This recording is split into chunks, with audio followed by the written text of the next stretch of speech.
பிறகு அவனிடத்தில் அணை கட்ட பணிக்கிறார்கள். அவனதை அணை கட்ட வேண்டும் நோக்கமே அவனுக்கு இல்லை. ஒரு நல்வாய்ப்பாக பென்னிக்விக் கர்னல் பென்னிக்விக் என்கிற பெருந்தகை வருகிறார். அவர் இந்த மண்ணின் மக்கள் வறட்சியை சந்தித்து பசிப்பட்டினில் வாடுவதை பார்த்து இந்த நீரை தேக்கி வேளாண்மைக்கு பயன்படுத்த செய்ய வேண்டும், அப்போது இந்த மக்களின் வறுமையை வயிற்று பசியை போக்க வேண்டும் என்கிற ஒரு புனித நோக்கத்தோடு அந்த அணையை கட்டப் போகிறார். அதற்கு நிதி ஒதுக்க சொல்லி வெள்ளை அரசிடம் கேட்கும் போது நிராகரிக்கிறார்கள். பிறகு அந்த மாமனிதன் தான் பிறந்த நாட்டிற்கு சென்று தன்னுடைய உடன் பிறந்தார்கள் அண்ணன் தம்பி 3 பேர் அவர்களுடைய சொத்தை விட்டு தன் சொத்தை தனியாக பிரித்து எழுதி வாங்குகிறார். அதனால் குடும்பத்திலே சண்டை பிரச்சனை. அதை பத்தி கவலையே படல. ஆழ்ந்து சிந்தித்து பார்க்கணும். உன் கூட பிறந்தவனோ என் கூட பிறந்தவனோ உன் தாத்தனோ என் பாட்டனோ கூட இப்படி செஞ்சிருக்க மாட்டான். தன் சொந்த சொத்தை விட்டு அந்த பணத்தை எடுத்துக்கிட்டு வரும்போது அவருடைய மனைவி 300 பவன் நகையை அவரிடத்திலே கொடுக்கிறார்கள். நீ ஒரு புனித காரியத்தை செய்ய போகிறார், அதற்கு பயன்படாத இந்த நகை எனக்கு எதற்கென்று 300 பவன் நகையை கலட்டி தன் கணவனிடத்திலே கொடுத்தார்கள். அதையெல்லாம் விற்று அந்த பணத்தை கொண்டு வந்து நமக்கு நம் வறட்சியை போக்க நம் வயிற்று பசியை நீக்க அந்த பெருந்தகை கட்டி கொடுத்ததுதான் முல்லை பெரியாற்று அணை. கட்டியவன் என்னுடைய பெரியப்பன், என்னுடைய தாத்தன். அங்கே பூசப்பட்டிருப்பது சுண்ணாம்பு சாந்தல்ல என் பாட்டன் தாத்தனுடைய சதை, எங்களுடைய ரத்தம், எங்களுடைய வேர்வையில் கட்டப்பட்ட அந்த அணை எல்லை பிரிப்பிலே இடுக்கி மாவட்டம் அவர்களுக்கு போனதாலே இன்றைக்கு தண்ணீர் வர முடியாத பேரவலம். அந்த நிலத்தை இழந்ததால் நாம் பலத்தை இழந்து நிற்கிறோம். இது சான்று. காவிரி உற்பத்தி ஓடி வருகிற குடகு. அந்த நிலப்பரப்பில் வாழ்ந்த மக்கள் தமிழர்கள், 90 விழுக்காடு தமிழர்கள். எல்லை பிரிப்பிலே எங்களை கர்நாடகாவோடு சேர்த்து விடாதீர்கள், நாங்கள் தமிழ்நாட்டோடு தான் இருப்போம் என்று அந்த மக்கள் போராடினார்கள், ஆர்ப்பாட்டம் செய்தார்கள், வீதியில் நின்று கத்தினார்கள். ஆனால் அன்றைக்கு இருந்த நமது முன்னவர்கள், நம் தலைவர்கள், இல்லை இல்லை நீங்கள் கர்நாடகாவோடு போங்கள் என்று சேர்த்து விட்டவர்கள் நமது முன்னவர்கள். வரலாற்றில் மிகப்பெரிய பிழை. நீங்கள் ஒரு சின்னதாக எண்ணி பாருங்கள். காவிரி முல்லை பெரியார் இரண்டும் தமிழர் நிலப்பரப்பில் இருந்திருந்தால் உலகத்தின் தலை சிறந்த செல்வம் குளிக்கிற நாடாக, வளம் குளிக்கிற நாடாக தமிழ்நாடு வந்திருக்கு. எல்லா வளமும் இருக்கு, சுத்தி நீர்வளம் மறுக்கப்பட்டு விட்டது, மறக்கப்பட்டு விட்டது, மறைக்கப்பட்டு விட்டது. 2 ரெக்கையையும் வெட்டி விட்டு ஒரு பறவையை பற என்றால் எப்படிப்பட்ட கொடுமையோ அப்படிப்பட்ட கொடுமை தமிழ் பேரின மக்களுக்கு நிகழ்ந்து விட்டது.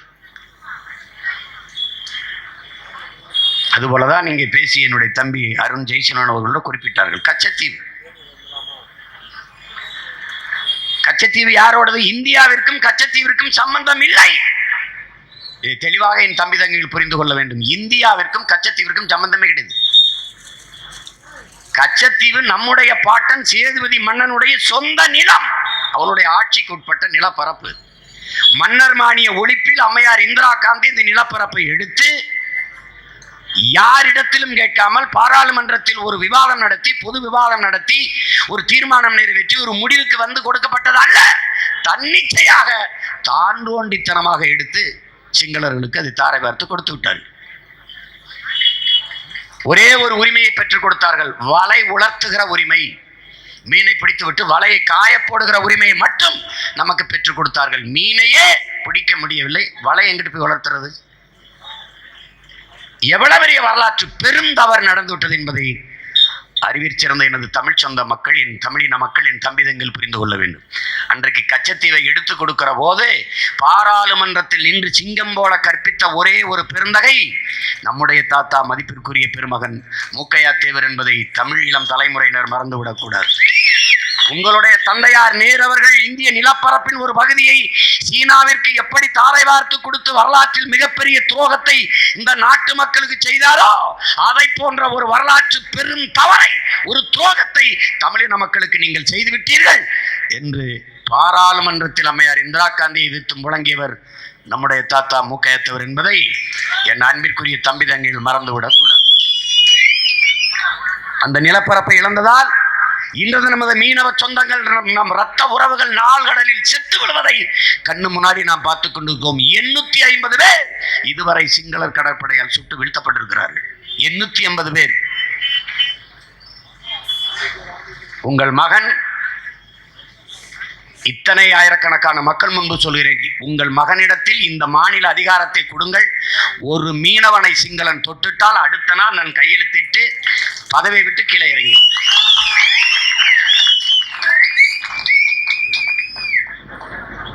அவனுக்கு தெரியும்,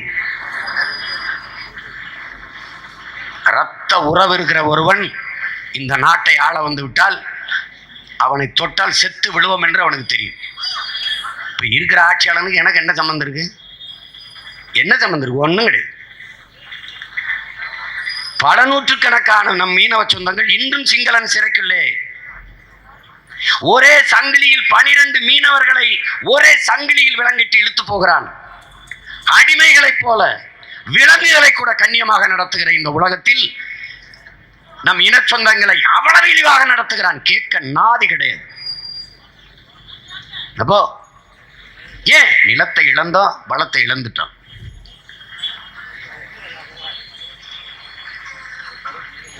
கச்சத்தீவு எனக்கு என்றால் கடல் எல்லை எனக்கு அதிகம். கச்சத்தீவு அவனுக்கு என்றால் கடலின் தூரம் அவனுக்கு அதிகம்.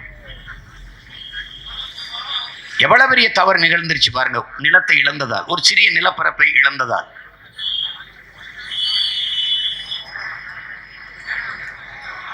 கவிப்பேரரசு வைரமுத்தவர்கள், எதுவரை உன் மொழி நீள்கிறதோ அதுவரை உன் நிலம், எதுவரை உன் மொழி வாழ்கிறதோ அதுவரை உன் இனம்ங்கிறது. அப்ப எதுவரை உன் மொழி நீள்கிறதோ அதுவரை தான் உன் நிலம். ஆனால் எதுவரை உன் மொழி வாழ்கிறதோ அதுவரை உன் இனம். ஆனால் உன் தாய் நிலத்திலே உன் மொழி வாழவில்லை, இறந்து விட்டது. கடை தெருக்களில் விளம்பர பலகைகளில் தமிழ் இல்லை, தமிழ் தெருக்களில் தமிழ் இல்லை, தமிழன் ஏட்டிலும் நாட்டிலும் தமிழ் இல்லை, தமிழன் நாக்கில் கூட தமிழ் இல்லை, வழிபாட்டில் வழக்காட்டில் கல்வி நிறுவனங்களில் எதிலுமே உன் தாய்மொழி இல்லை, இறந்து விட்டது. அப்படி என்றால் மொழி சிதைந்து இறந்தால் ஒரு இனம் இறந்து விடும். ஏறக்குறைய அழிவின் விளிம்பில் நிற்கிற ஒரு இனத்தின் மக்கள் நாம். அதுதான் எங்களுடைய தலைவர் உலகில் நிலமற்ற இனமும் நிர்வாண உடலும் அவமானகரமானது என்று கற்பிக்கிறது. அப்ப நிலமற்ற இனம் அகதிகளாக, அனாதைகளாக, நாடோடிகளாக அலையும். நமக்கு ஒரு தாய் நிலம் இருந்தது, இன்னொரு தாய் நிலம் தமிழீழம் என்கிற ஒரு நாடு இருந்தது. அந்த நாடு இன்றைக்கு சிதைத்து அழிக்கப்பட்டிருக்கிறது. தாய் நிலத்தை இழந்ததால் நாம் அங்கு வாழ முடியாது. பிரிதொரு நாடுகளை அண்டி ஒண்டி பிழைக்கிற ஏதிலிகளாக, அகதிகளாக இடம்பெயர்ந்து வாழ்கிற ஒரு நிலைக்கு நாம் தள்ளப்பட்டிருக்கிறோம்.